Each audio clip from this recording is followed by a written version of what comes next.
Shalom, salam damai sejahtera. Berjumpa lagi dalam program Renungan Harian Toraya, Kamis 25 Januari 2024. Saudara-saudara, kita akan membaca kitab Roma pasal 9 ayat yang ke-6 sampai ayat yang ke-18. Mari kita berdoa.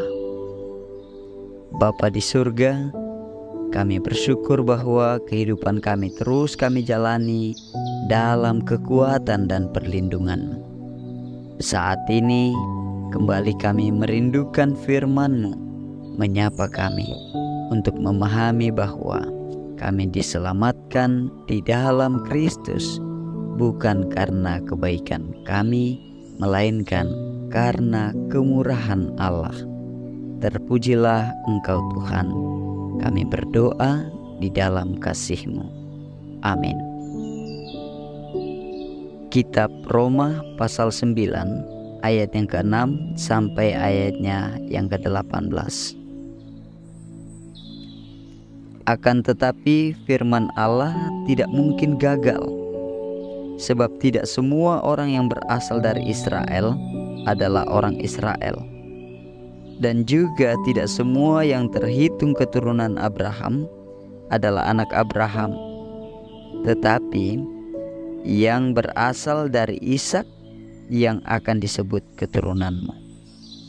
Artinya, bukan anak-anak menurut daging adalah anak-anak Allah, tetapi anak-anak perjanjian yang disebut keturunan yang benar. Sebab firman ini mengandung janji. Pada waktu seperti inilah aku akan datang dan Sarah akan mempunyai seorang anak laki-laki. Tetapi bukan hanya itu saja.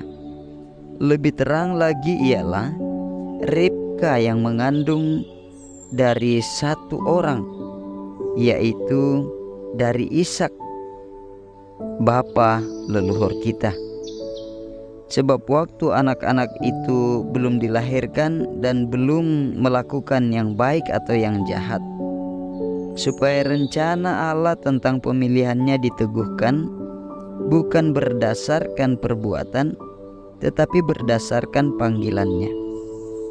Dikatakan kepada Ribka, anak yang tua akan menjadi hamba anak yang muda, seperti ada tertulis, Aku mengasihi Yakub tetapi membenci Esau. Jika demikian, apakah yang hendak kita katakan? Apakah Allah tidak adil? Mustahil. Sebab Ia berfirman kepada Musa, Aku akan menaruh belas kasihan kepada siapa aku mau menaruh belas kasihan, dan aku akan bermurah hati kepada siapa aku mau bermurah hati.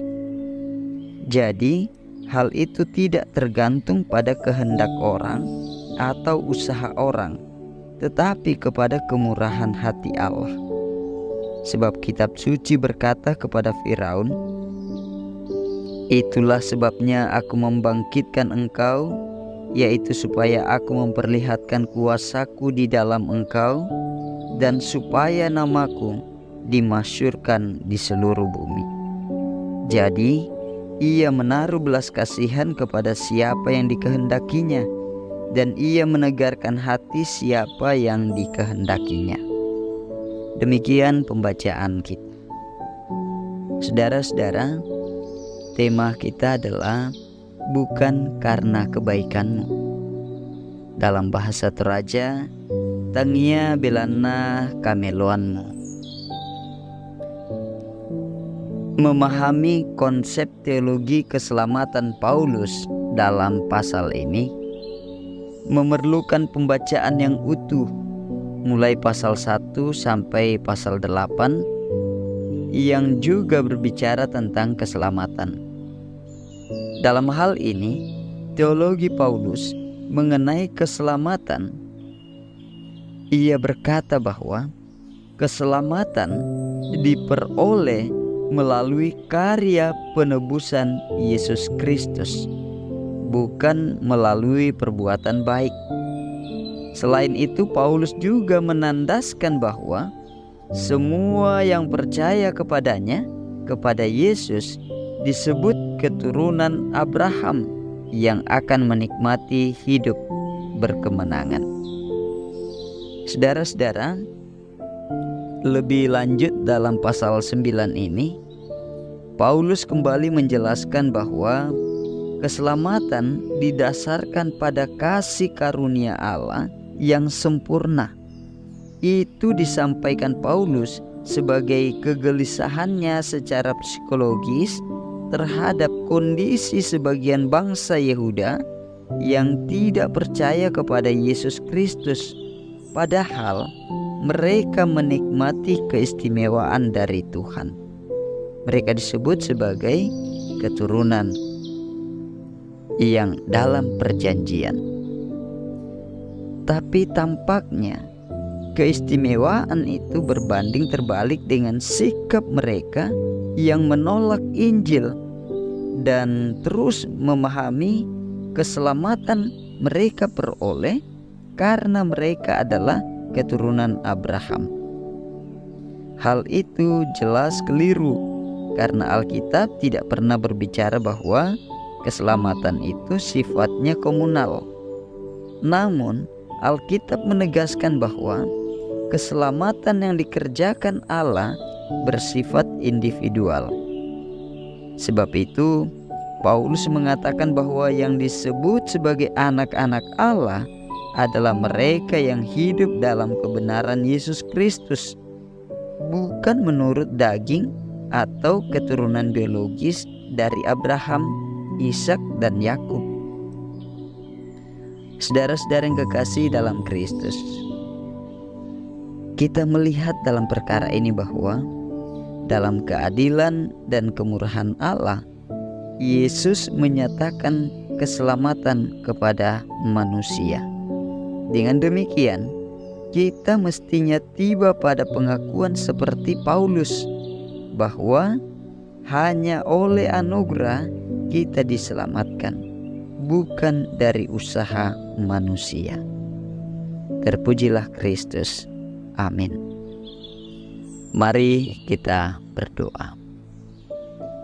Sungguh kami patut bersukacita, bersyukur kepadamu ya Tuhan, Allah pemilik hidup kami, bahwa firman-Mu saat ini menyadarkan kami, menguatkan kami, dan terus akan menopang kami untuk menyatakan kehidupan yang telah Engkau selamatkan di dalam Kristus.